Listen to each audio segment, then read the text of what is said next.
Sistemas abiertos. Son todos los organismos biológicos y sociales creados por el hombre.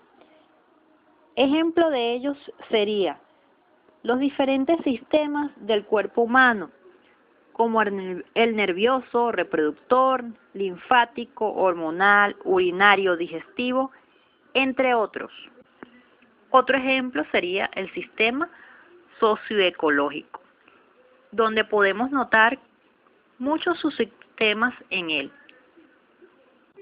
En cuanto a los sistemas cerrados, son aquellos que no tienen medio ambiente, es decir, que no hay sistemas externos que lo violen, y tampoco son medio ambiente de ningún otro sistema.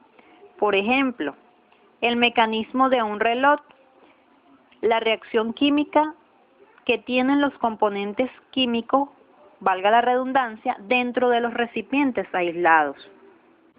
Para que sean abiertos o cerrados, dependerán de la proporción del universo que se incluye en él.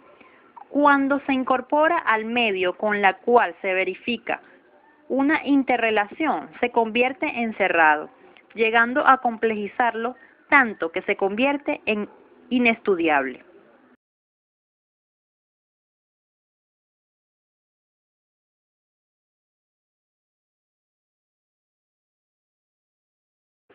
Sistemas naturales.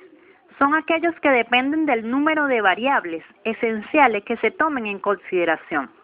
Muchos de ellos poseen la cualidad llamada adaptación, que se trata de la habilidad de relacionarse con su medio ambiente. Es tarea del biólogo, físico, químico, entre otros.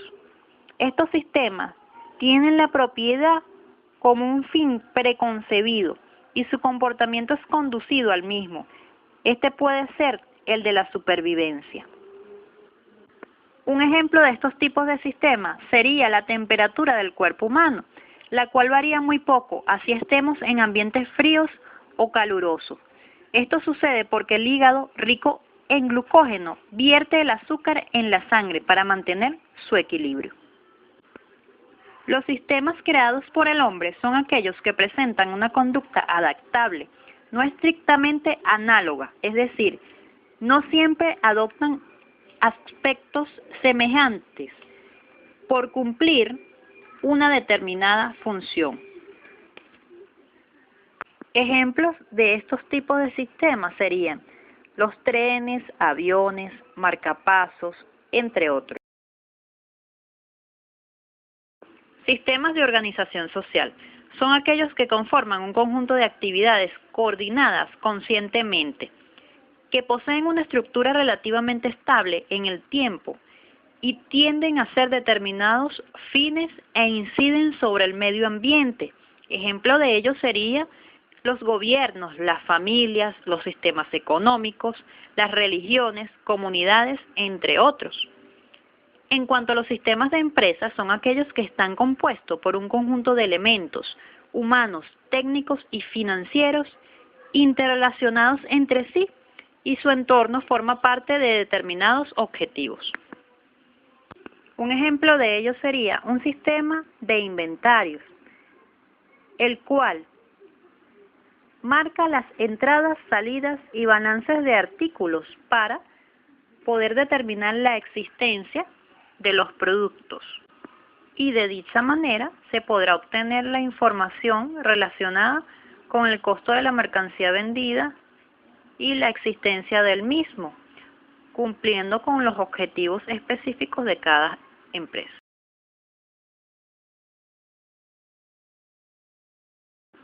Sistemas de información. Son aquellos que están conformados por un conjunto de personas, actividades, datos, redes y tecnología relacionados entre sí, con el propósito de apoyar y mejorar actividades cotidianas de una empresa, satisfaciendo las necesidades de información para la reducción de problemas y la toma de decisiones. En este ejemplo se muestra claramente la relación en una empresa entre todos los elementos anteriormente mencionados. Sistemas estables. Son aquellos que son estables cuando sus variables permanecen dentro de los límites bien definidos que le permita realizar la operación. Un ejemplo de ello sería la faja bimetálica, la cual está constituida por dos láminas de metal, cada una de ellas con diferentes coeficientes de dilatación, superpuestas y soldadas entre sí. De este modo se consigue que cuando se calientan, al dilatarse cada una de ellas de forma distinta, el conjunto se deforma, pudiendo aprovechar esta deformación para la apertura o cierre de un contacto eléctrico, cuya actuación dependería de la temperatura. Estas fajas se encuentran en las planchas, tostadoras, estufas eléctricas y otros electrodomésticos. Otro ejemplo de ello sería la regulación de azúcar en la sangre. Aquí podemos hablar de la homeostasis, que es el equilibrio en un medio interno, como por ejemplo nuestro cuerpo. El organismo realiza respuestas adaptativas con el fin de mantener la salud. Los mecanismos homeostáticos actúan mediante procesos de retroalimentación y control. Cuando se produce un desequilibrio interno por varias causas, estos procesos se activan para restablecer el equilibrio.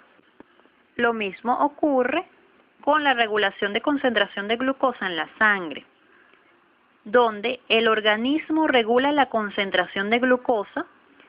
Todas las células del organismo requieren una fuente continua de energía metabólica que puede fluctuar según la actividad funcional de las mismas. En los mamíferos, esta energía es proporcionada a la célula principalmente en forma de glucosa. Es muy importante que el cuerpo mantenga unos niveles equilibrados de glucosa en la sangre. La glucosa, cuando pasa a la sangre, a través de la dieta, principalmente de los hidratos de carbono o a partir de los depósitos de glucógeno del propio organismo, es a partir de allí donde el metabolismo y los tejidos del cerebro consumen la glucosa.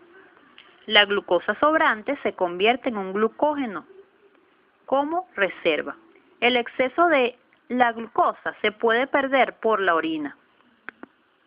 Los sistemas centralizados son aquellos donde los subsistemas desempeñan un papel principal en la operación, por ejemplo, la política.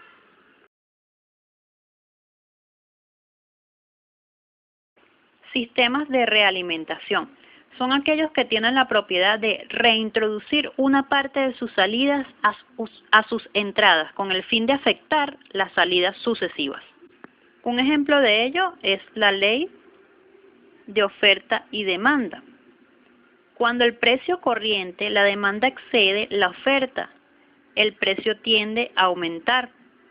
Inversamente, cuando la oferta excede a la demanda, el precio tiende a disminuir. Un aumento en este precio tiende más tarde o más temprano a disminuir la demanda y a aumentar la oferta. Inversamente, una disminución en el precio tiende más tarde o más temprano a aumentar la demanda y disminuir la oferta. El precio tiende al nivel en el cual la demanda iguala a la oferta. Sistemas independientes son sistemas en los cuales no se originan cambios cuando suceden los mismos en alguna de sus partes. Un ejemplo de ellos es el sistema de una red. ¿Por qué un sistema de red? Bueno, porque un sistema independiente conectado en red pueden compartir información con otros sistemas de la red. Sin embargo, puede seguir funcionando si se desconecta la misma. Integración e independencia. Son fenómenos cualitativos que ayudan a la definición de los sistemas. No son propiedades separadas, puesto que son extremos de una misma propiedad. En cuanto a los pensamientos en círculo, es el pensamiento sistemático, donde todas las partes de un sistema están conectadas directa o indirectamente, de modo que al cambiar una de ellas se propaga en todas las demás, repitiendo dicho efecto conocido como bucle. Es decir, cuando las dos partes están conectadas, la influencia se transmite en las dos direcciones. Como vemos en el ejemplo, sucede lo mismo en una línea de teléfono. Del mismo modo que llamamos por teléfono a un amigo, este amigo nos puede llamar a nosotros.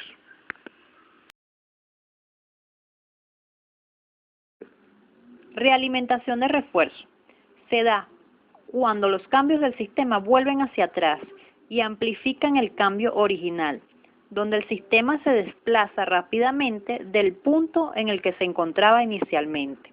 Es decir, el efecto del cambio refuerza la causa, estabilizando al sistema a un estado determinado. Puede originar la proalimentación de refuerzo, cuando una predicción o anticipación de un cambio aparta al sistema de la premonición. La realimentación de refuerzo dirige el sistema en la dirección que lleve. Un ejemplo de ello lo tenemos en la cuenta de ahorro. Cuando la inversión es positiva, el bucle de refuerzo genera más riqueza, de modo que podemos invertir más. Todo lo contrario sucede con la realimentación de compensación, la cual se produce cuando los cambios del sistema vuelven hacia atrás para oponerse al cambio original, es decir, el efecto de cambio se opone a la causa, estabilizando el sistema a un estado determinado. La proalimentación de compensación se da cuando la anticipación de cambio produce al sistema al estado predicho, cumpliéndose la premonición. La realimentación de compensación sirve también para reducir la diferencia entre dónde está el sistema y dónde debería estar. Aquí en el ejemplo podemos notar depredadores y sus presas, las cuales forman un bucle de realimentación de compensación. Aquí los lobos cazan ciervos. En un invierno templado con alimento suficiente aumenta la población de ciervos. Sin embargo, su hábitat no puede soportar este aumento y al cabo de los días los ciervos empiezan a agotar sus fuentes de alimento.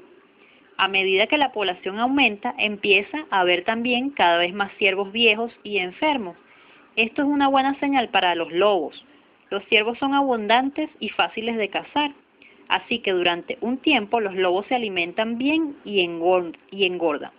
Esto reduce el número de ciervos y acaban quedando únicamente los más rápidos y sanos. Entonces se invierten las tornas. Cada vez es más difícil para los lobos encontrar presas. Al poco tiempo los lobos viejos y enfermos empiezan a morirse y se reduce la presión sobre los ciervos.